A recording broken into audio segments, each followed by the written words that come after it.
Hello friends boys and girls out there, आप सुन रहे हैं वॉइस ऑफ कटॉनवी।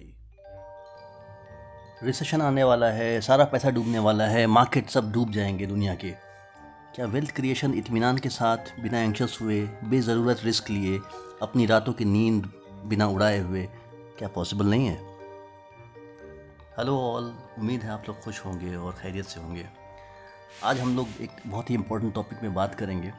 ये 50-30-20 फार्मूला क्या है, नीड वांट्स लग्जरी क्या है, और कैसे पैसे को इत्मीनान के साथ, बिना ज़्यादा रिस्क लिए, बिना ज़्यादा एंग्जाइटी के आप कैसे एक्यूमुलेट कर सकते हैं और एक प्रोसेस बना सकते हैं।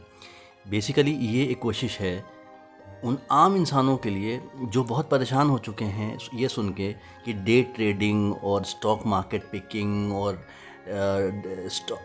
स्टॉक की उथल पुथल, वोलेटिलिटी, कई लोग का पैसा डूब जाना, ये सुन के परेशान हो चुके हैं कि भाई ये सब तो मेरे बस की बात नहीं है। तो इसी के लिए हम लोग बात करने की कोशिश कर रहे हैं। उम्मीद है कि इससे आप लोगों को बहुत ही एक उम्मीद जगेगी, एक होप बनेगा कि ये इतना मुश्किल भी नहीं है जितना न्यूज़ में या नॉइज़ में आ रहा है। 50-30-20 फार्मूला है क्या, और ये नीड वांट लग्जरी, ये सब की कैटेगरी को कैसे इस्तेमाल कर सकते हैं हम समझने के लिए कि हमारे जो इन्वेस्टमेंट्स हैं वो वेल्थ क्रिएशन की तरफ बढ़ रहे हैं कि नहीं। रिक्वायरमेंट जो है आपकी डिवाइडेड होनी चाहिए कुछ चीज़ों में। फॉर एग्ज़ाम्पल, पहला चीज़ होती है आपकी नीड। आपकी नीड होती है आपका घर, आपका खाना, आपका कपड़ा, आपका पानी। ये सब चीज़ें नीड में आती हैं। तो नीड की जो कैटेगरी होती है वो आप इंश्योर करें कि आप उसको पूरी करना है, कैसे भी पूरी करना है। तो आपकी जो सैलरी जो भी आ रही है या जो भी आपकी इनकम है वो नीड को कॉम्प्रोमाइज़ नहीं होना चाहिए। दूसरी कैटेगरी आती है कंफर्ट की या वांट्स की, जिसको कह सकते हैं। इसमें ये हो सकता है कि जैसे कि आपको किसी होटल में जाके खाना खाना है, तो ये आपकी नीड नहीं है, ये आपकी कंफर्ट है, ये आपका वांट है, जो कि आप नहीं भी कीजिएगा तो आपका काम चल जाएगा। नए कपड़े ख़रीदने हैं जिनकी ख़ास ज़रूरत नहीं है, बहुत ज़्यादा, बहुत सारी बुक्स ख़रीदने की ख्वाहिश हो रही है, या कुछ होम डेकर यानी कि घर को सजाने के लिए कुछ सामान चाहिए, तो ये आपकी नीड में नहीं आता है। तीसरी कैटेगरी आ रही है जिसकी हम बात कर रहे हैं, वो है लग्जरी।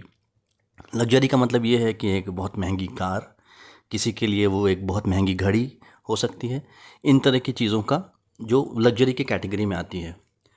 नीड पे आप इंश्योर करें कि आप पूरा पैसा खर्चा करें। जो आपकी ज़्यादा ज़रूरतें हैं, ब्रश है, कपड़े हैं, इन पे आप बिल्कुल कॉम्प्रोमाइज़ ना करें। आपका खाना है, बेसिक खाना है, हेल्थ नहीं रहेगी तो कुछ भी नहीं रहेगा, because health is wealth. Comfort है जो कि कॉम्प्रोमाइज़ किया जा सकता है, बट ज़िंदगी में कभी कभी कुछ चीज़ें आप अपने आप को एज अ गिफ्ट देनी चाहिए, तो ये कंफर्ट जोन में आता है। लग्जरी है तो मेरा ऐसा कहना है कि अगर अभी आप वेल्थ क्रिएशन की तरफ बढ़ रहे हैं तो इनको आपको कम्प्लीटली अवॉइड करना है। वॉरेन बफे, जिनकी गिनती इन्वेस्टर्स की लिस्ट में नंबर 1 पे होती है, उनका ये कहना है कि अगर आप वो चीज़ ख़रीद रहे हैं जो आपकी नीड नहीं है, तो वो दिन दूर नहीं जब आप अपनी नीड की चीज़ें बेच रहे होंगे। फॉर एग्ज़ाम्पल, आप कोई लग्जरी आइटम ख़रीद लेते हैं जो आपकी ज़रूरत नहीं है और आपके पास उतने पैसे भी नहीं हैं, तो फिर वो दिन दूर नहीं कि जब आप कुछ अपने घर का सामान बेच रहे होंगे। उनका कहने का मतलब यही है। तो इससे इससे हम क्या सबक ले सकते हैं कि बेसिकली जो 50-30 और 20 रूल की बात हुई थी, उसमें यह है कि जो नीड के आइटम हैं वो आप 50% आप उन पे खर्च कीजिए। 30% जो है, जो 100, अगर आपकी फॉर एग्जांपल अगर आपकी कमाई 100 रुपये है तो आप 50 रुपये जो है नीड पे खर्च कीजिए। कंफर्ट और वांट्स पे आप 30% खर्च कीजिए, और लग्जरी का जो आइटम था वो आप हटा दीजिए, उसको इन्वेस्टमेंट वहाँ पे ले आइए। और जो 20% बचते हैं, 100 रुपये अगर आपकी कमाई है एग्जाम्पल के लिए, तो 20 रुपये जो है वो इन्वेस्टमेंट में जाना चाहिए, जिसकी हम लोग लगातार बात कर रहे हैं कि चाहे वो म्यूचुअल फंड हो या डायरेक्ट स्टॉक मार्केट हो। ये जो 50-30-20 का जो फॉर्मूला है, ये एक्चुअली एक बेस देता है। अगर आपकी ज़रूरतें, नीड्स जो हैं वो 40% में पूरी हो जाती हैं, तो आप एक काम कर सकते हैं कि कंफर्ट जोन में 5% के अमाउंट को बढ़ा दीजिए और 5% इन्वेस्टमेंट जोन में बढ़ा दीजिए। इससे ये होगा कि इन्वेस्टमेंट जो है आपका 25% पे पहुंच जाएगा, और आपकी जो वेल्थ क्रिएशन का जो प्रोसेस है, जो जो टाइम है, वो कम हो जाएगा। न्यूज़ दैट मैटर्स में आज हम बात करेंगे फेड रेट की। फेड इंटरेस्ट रेट जो है आने वाले दिनों में हो सकता है कि बहुत स्पाइक करे।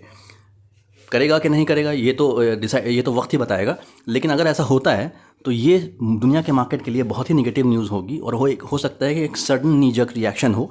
इसलिए मेरा सजेशन ये रहेगा कि आप कुछ कैश को होल्ड कीजिए, 10 to 20% जो भी आपको, जितना आप रिस्क ले सकते हैं। अगर आपको लगता है कि आप ज़्यादा रिस्क ले सकते हैं तो आप 10% रखिए या 5% रखिए।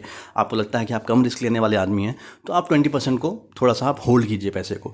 अभी पैसे को डालने की कोशिश मत कीजिए, या करना भी है तो बहुत ही SIP मोड में, जब मार्केट गिरते हैं तब करते चले जाइए।